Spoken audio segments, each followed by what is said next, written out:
ঢিং আৰক্ষী থানাৰ বাহিৰৰ দৃশ্য এয়া একাংশ মহিলাই আৰক্ষী থানাৰ বাহিৰত প্ৰতিবাদ কৰিছে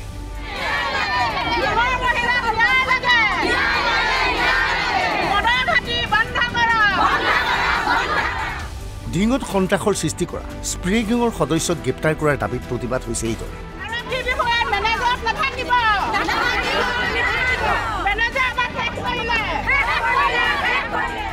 ইতিমধ্যে ঢিঙৰ ভাৰপ্ৰাপ্ত আৰক্ষী বিষয়াগৰাকীক বুটলি কৰা হৈছে স্থানীয় লোকৰ মতে এই বিষয়াগৰাকীৰ কাৰ্যকালত ব্যাপক হাৰত অপৰাধমূলক কাৰ্য সংঘটিত হয় সমগ্ৰ ঢিং চহৰত ঢিঙৰ চৌদিশে এতিয়া উৰা বাতৰিত বিভ্ৰান্ত হৈছে স্থানীয় লোক আৰক্ষীৰ ভূমিকাটো অসন্তুষ্ট একাংশ লোক আমাক আৰক্ষী অধীক্ষক ছাৰে কৈছে যে মই কালি আহিছোঁ আপোনালোকৰ সকলো দায়িত্ব মই লৈছোঁ আপোনালোকে কেইদিনমান অপেক্ষা কৰক সকলো মই ঠিক কৰি দিম কিন্তু ইয়াত যিখিনি দিন আছিলে তেওঁ গোটেইখিনি ধোৱা তুলসী পাত তেওঁ মিছাই প্ৰলোভন দি মহিলাসকলক ঠগামি কৰি পেলাই গুচি গ'ল গাঁৱৰ চুকে কোণে যিমানখিনি মদৰ ঘাটি আছে তেওঁ এটাও কিয় বন্ধ নকৰিলে মদৰ ঘাটিৰ পৰা তেওঁ পইচাটো লৈ ভাল পায় নাগৰিকৰ যি স্প্ৰে আমাৰ ৰাতি টোপনি নাই খোৱা বোৱা শান্তি নাই একো ব্যৱস্থা লোৱা নাই বৰ্তমান এতিয়া কালিহে শুনিছোঁ 4জন চোৰক ধৰিছে কিন্তু 4জন চোৰে যথেষ্ট আছিলে গতিকে আমি বিচাৰোঁ গোটেইখিনি কালপিতক ধৰি উচিত ব্যৱস্থা কৰি লৈ সিহঁতক জেললৈ পঠালে নহ'ব সিহঁতক ফাঁচি দিয়া ব্যৱস্থা কৰিব লাগে এয়া শুকুৰবাৰৰ নিশাৰ এই দৃশ্যমত স্থানীয় লোকে 2জন যুৱকক গ্ৰেপ্তাৰ কৰিছে আচলতে 2জন ড্ৰাগছ আসক্ত যুৱক আছিল কিন্তু স্থানীয় লোকে সন্দেহ প্ৰকাশ কৰিছে এওঁলোক স্প্ৰে গেঙৰ সদস্য মানুহৰ ঘৰত প্ৰৱেশ কৰি স্প্ৰেৰ জৰিয়তে অচেতন কৰি ডকাইতিৰ লগতে যৌন নিৰ্যাতন চলোৱাৰ অভিযোগ উত্থাপন হৈছে স্প্ৰে গেঙৰ বিৰুদ্ধে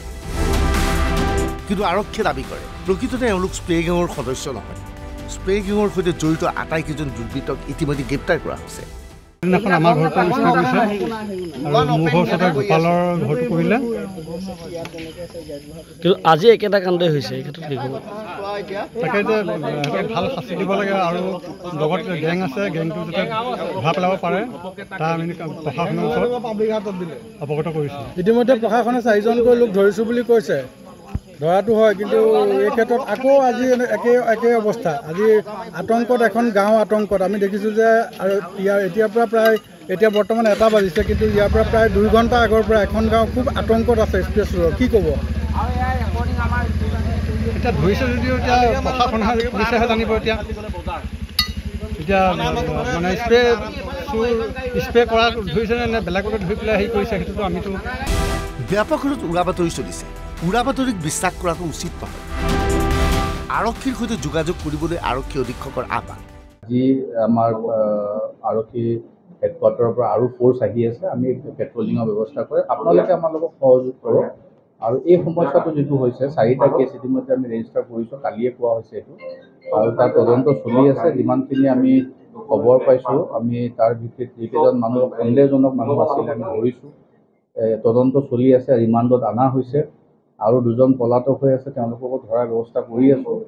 আৰু ইয়াত আজি যিহেতু ফ'ৰ্চ আহি পাব ৰাতিপুৱা আৰু ডমিনেশ্যন ভালকৈ কৰাৰ ব্যৱস্থা কৰিম খালি মোৰ এটাই অনুৰোধ যাতে আকৌ কৈছোঁ আপোনালোকক যাতে কিছুমান বাতৰিৰ পৰা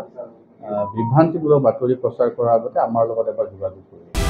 আৰক্ষীয়ে দাবী কৰিছে স্প্ৰে গেঙৰ সৈতে জড়িত আটাইকেইজনক গ্ৰেপ্তাৰ কৰা হৈছে কিন্তু বাস্তৱিকতে সেই তথ্য কিমান সত্য স্প্ৰে গেঙৰ অত্যাচাৰ ইতিমধ্যে ঢিঙত সমাপ্ত ঘটিল বুলি ক'ব পাৰিনে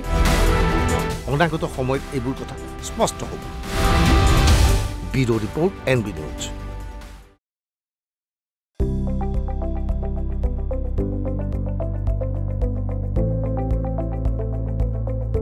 NB নিউজ